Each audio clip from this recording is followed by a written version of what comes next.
thief steals a car at 1:30 p.m. and drives it at 40 km per hour. The theft is discovered at 2 p.m. and the owner set off in another car at the rate of 50 km per hour. He will catch the thief. কটার সময় চোরটাকে ধরতে পারবে চাইছে।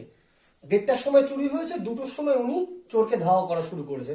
মানে 30 minute চোরটা automatic run করে ফেলেছে। 30 মিনিটে কি গতিবেগে রান করেছে?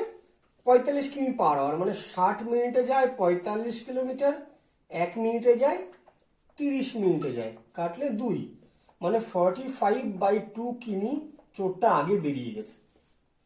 ঠিক আছে, এতটা ডিস্টেন্স তৈরি দুটোর মাঝখানে। এবার যে গাড়ি নিয়ে ওটা ধাওয়া করছে তার গতিবেগ 50 আর চোরের গতিবেগ 45, তাহলে তাদের রিলেটিভ ভেলোসিটি কত? 5 কিমি পার আওয়ার, তাই তো? তাহলে আমরা এখান থেকে খুব সহজেই বের করতে পারবো যে কটার সময় চোরটাকে ধরতে পারবে।